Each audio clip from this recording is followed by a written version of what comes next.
cerebral. To what end?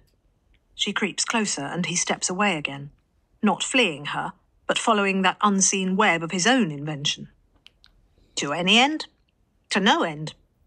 In and of itself, my new architecture carries no instructions, no commands. It sets the ants no tasks or behaviours. Then what good is it? He stops, looking up at her again, having lured her this close.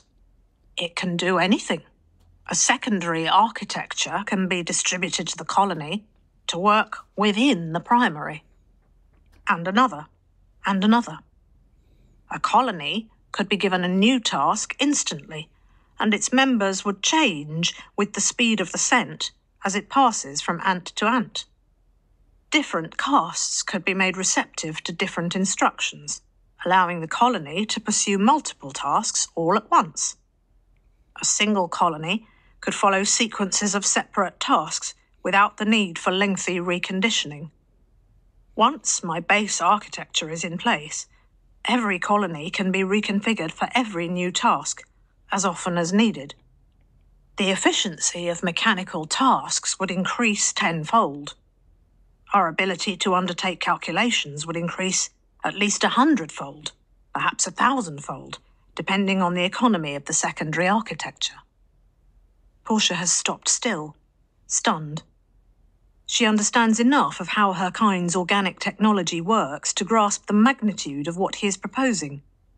If it can be done, then Fabian will have surpassed the chief limiting factor that is frustrating the Temple even now, and that is preventing them from giving true reality to the messenger's plan. The brake will come off the advancement of their species. You have this understanding now? I do. The primary architecture is actually surprisingly simple.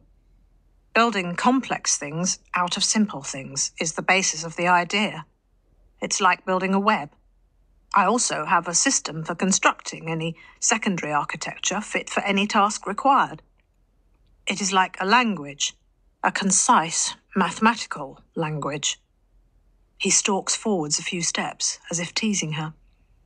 You will appreciate it. It is as beautiful as the first message. You must pass this understanding to me immediately.